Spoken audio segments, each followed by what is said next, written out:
Welcome to My Irish Radio Music and Culture News, your connection to everything happening in the world of Irish music and culture. I'm Jamie Flanagan. Each episode will share the latest news from Ireland's vibrant music scene, from traditional and folk to rebel ballads, pub tunes, Celtic rock, and today's top Irish pop.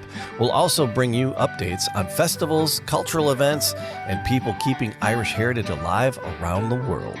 And remember, My Irish Radio is more than just a station. It's your community, your soundtrack, your voice.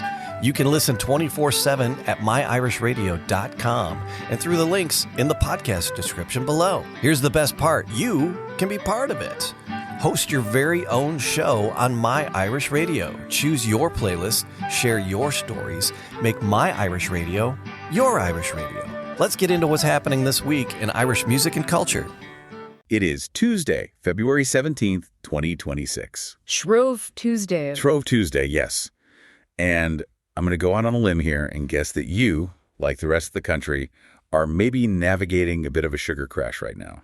It's the one day a year where the national conversation is all about, the perfect batter consistency. Right. And look, I am very tempted to spend the next 20 minutes debating lemon versus chocolate spread, but we have a dispatch today that is...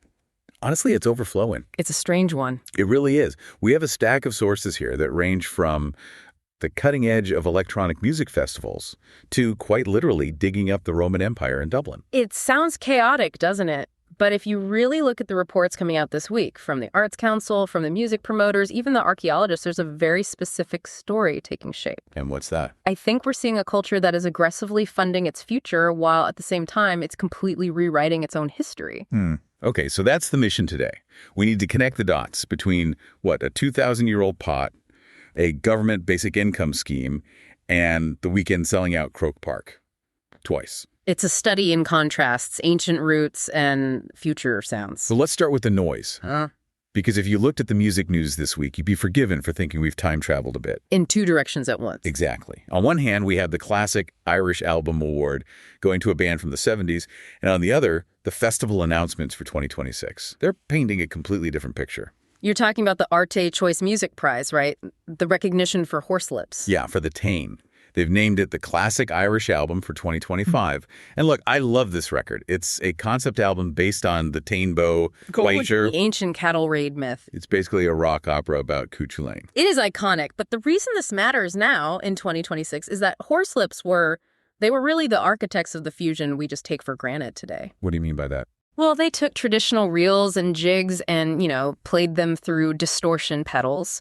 They were the ones who proved that Irishness wasn't something separate from rock and roll. They built the bridge. They built the bridge. But if you look at the lineup for Forbidden Fruit 2026, which just dropped. Oh, yeah. It feels like we've crossed that bridge and maybe burned it behind us. It's a stark difference. I was just looking at the poster. Headliners, Kedema, Nia Archives. Joy Crooks. Catronata. This is not a rock festival anymore. There isn't a guitar hero in sight. This is the sonic shift we've been tracking for a few years now. I mean, if you look at the sheer economics of touring post-Brexit, post-inflation, right, bringing a 4-piece rock band with a whole van full of amps across borders is incredibly expensive. But a DJ, a producer with a laptop and a USB stick. It's just leaner, logistically. It's much leaner. So that's part of it, but it's also just where the energy is. This lineup reflects what Gen Z is actually listening to. It's high-tempo stuff. It's high-tempo, it's jungle revival, it's lo-fi house. Acts like Kedema are selling out huge venues without ever really needing mainstream radio. It's a completely different ecosystem. Okay, but then, just to make it all confusing, you have the All Together Now festival teasing their lineup. Yes, the counterweight. And it is wall-to-wall 90s Britpop icons. Of course it is. The music industry is running on two engines right now, discovery and nostalgia. Okay. Forbidden Fruit is all about discovery, the future beats. All Together Now is the nostalgia engine. Promoters know that in uncertain economic times, people crave the comfort food of the music they grew up with. And speaking of uncertain economic times, we keep hearing about the cost of living crisis, yet The Weeknd has just added a second date to his Croke Park tour in August. It's a paradox, isn't it? I mean, Croke Park holds over 80,000 people. He's selling that out twice. That is a huge amount of disposable income. Well, economists call this the resilience of the experience economy. The experience economy. Yeah. When people feel like they're priced out of the big assets, like, buying a house, they don't just stop spending. They switch that spending to high-impact experiences. A weekend seeing a global superstar feels like an attainable luxury. So we're not buying houses, but we are buying memories. Essentially. And for an artist like The Weeknd to add a second Dublin date, it shows the Irish market is seen as really robust. We're a primary destination, not just a stopover. I want to zoom in a bit from the stadiums, though, because the local scene is really churning out some interesting stuff this week. I was listening to the new David Geraghty single, Valentine, this morning. It's a staple of the scene with Bell X1. Exactly. And it's polished, it's mature. But then you have this group, Someone's Sons, they dropped a track called The Chance to Be Alive. And this kind of circles back to what we said about Horselips. The folk influence. Yeah, but totally updated. It's that old ballad tradition, the storytelling, the acoustic sound. Yeah. But with this really modern indie production, it feels like a new wave of that. You've got Burglar, Say Green, Ale Be Ready. The whole indie scene feels very fertile right now. It does. And even on the touring side, you have bands like Pot Pot announcing Irish dates for 2026. The whole ecosystem is buzzing. From the 200 capacity club right up to Croke Park. We did have a bit of a scare in the country scene, though. Michael English had a heart attack. Yes, but reports are he is recovering well, which is great news. It was a shock, though. He is one of the hardest working people in music. That Irish country circuit is just relentless. And on a lighter note, I saw an RT sports anchor is launching a music career. I think that's just a reminder that in 2026, everyone has a side hustle. Or a secret passion. But look, all of this, the festivals, the albums, the tours, it doesn't just happen in a vacuum. It needs infrastructure. And this week, we got a massive update on how that infrastructure is being funded. This is the quote-unquote boring part that actually makes all the fun part possible. Right. The government announced the reopening of the Basic Income for the Arts scheme. Applications open in May. And this is globally significant. I mean, when this pilot scheme launched a few years back, the whole world was watching Ireland. So for anyone listening who hasn't read the policy papers, this isn't a grant for a specific album or a painting, is it? No, and that is the absolute critical distinction. Traditional arts funding is project-based. You say, I want to make a film, and they give you money for the cameras. But you still can't pay your rent. You still can't pay your rent. The basic income scheme flips that logic completely. It funds the person. It gives them a weekly stipend just to survive. It buys them time. It buys them the right to fail. And that is so crucial. If you are terrified about making rent, you make safe art. You play cover gigs. You don't spend 6 months trying to write some weird experimental play. This scheme provides a floor so artists can reach for the ceiling. And we're already seeing the return on that investment. Oh. Minister Patrick O'Donovan just announced over €1.6 million in funding this week for Culture Ireland. For 192 specific projects. To get Irish art out of the country. That's a massive footprint, and we can see exactly where that money is going. Just look at SXSW in Austin, Texas. The big tech and music showcase. Exactly. We have 10 Irish artists being supported to perform there, and that is not a vacation. That is a trade mission. The government is betting that if you put an Irish band on a stage in Austin, they might sign a deal with Netflix or get a booking agent in New York. It's soft power converted into hard currency. And we have the proof that this pipeline works. Yeah. I mean, we just saw Donnacha Dennehy discussing his Grammy win for Land of Winter. A Grammy for a contemporary classical composer. That doesn't happen by magic. It happens because 20 years ago, there was support. There was a structure that allowed someone like Dennehy to just keep working. The Grammy is the lagging indicator of success. And the funding is the lead indicator. The funding we are talking about today is the lead indicator for the Grammys of 2035. Fund the roots, get the fruit. I like it. But speaking of roots. You're listening to My Irish Music and Culture News, brought to you by My Irish Radio, streaming the best in Irish and Celtic music all day, every day. From classic jigs and reels to the latest Irish rock and pub favorites, we celebrate the sound of Ireland worldwide. Want to be more than a listener? Be a host. Share your love for the Irish music by hosting your own show on My Irish Radio. It's easy to get started. Just send us an email, myirishradio@gmail.com. Don't forget, you can listen 24/7 at myirishradio.com. Make My Irish Radio your Irish radio. This is where things get really interesting this week. Because while we're funding the future, the actual ground beneath our feet is throwing up some serious curveballs about the past. The pivot to archaeology. Yes, we are literally digging up the past. And we are not talking about a rusty nail or a bit of old pottery. We are talking about a Roman pot. And not just a shard of one. It was intact. A completely intact Roman pot found on a Dublin headland. That is the detail that just changes everything. Okay, let's unpack this, because the history books I read in school were pretty clear.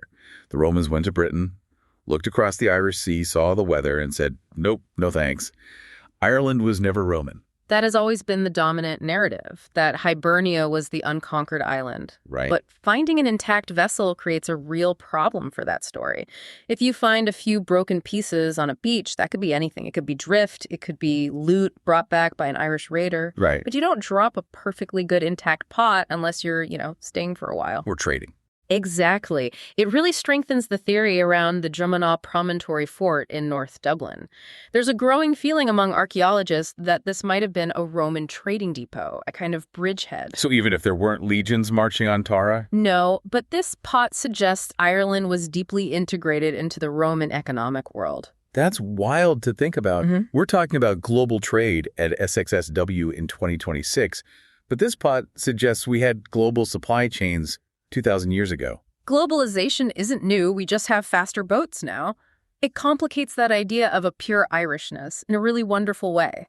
We've always been connected to the bigger European story. And it's not just Dublin giving up its secrets. Sligo is having a moment too. The excavation at the 17th century fort there, they found over 1,000 items. 1,000 items. That sheer volume of stuff, it allows for a very different kind of history, doesn't it? It does. Military history is usually just maps and battles. General X moved his troops here. Yeah. But when you have 1,000 items, clay pipes, buttons, cooking pots, bits of food, you can reconstruct life. You can almost smell the smoke.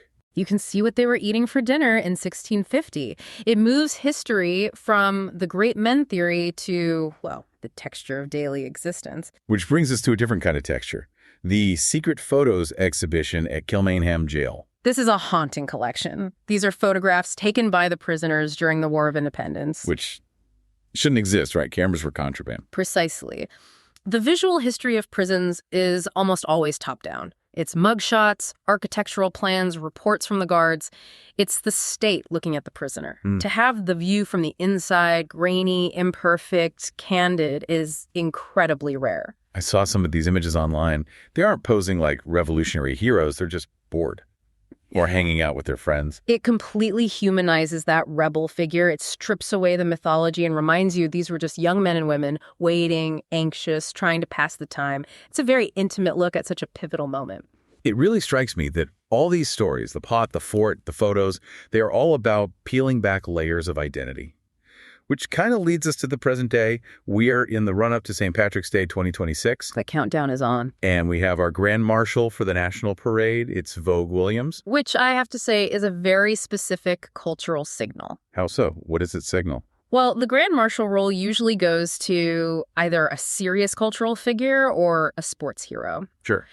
Picking Vogue, a podcaster, a DJ, a TV personality who splits her time between London and Dublin, it signals a very modern, media-savvy, almost diasporic version of Irishness. It fits that forbidden fruit vibe we were talking about earlier. It's pop culture. It is. It acknowledges that modern Irish culture is as much about podcasts and reality TV as it is about poetry and plays. But as is always the case in Ireland, you can't have the party without the politics. The cultural conversation in the papers this week is a lot heavier. It is. There's a new memoir out from a former Maze prisoner reflecting on the Troubles.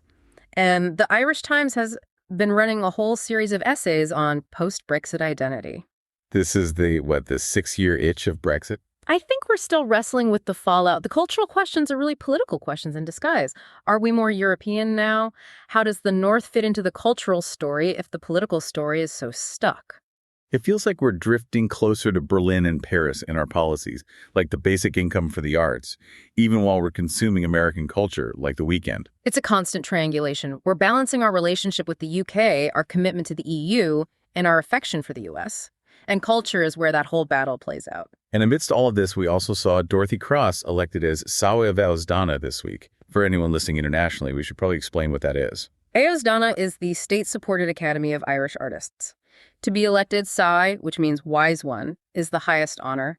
It's the ultimate peer review. It's a Lifetime Achievement Award given by other artists. Literally. And Dorothy Cross's work often deals with nature, the ocean, biological forms. It feels fitting she's honored in the same week we're talking about digging artifacts out of the earth. So let's try and synthesize this. We have the weekend selling out stadiums. We have the government paying artists a basic income to take creative risks.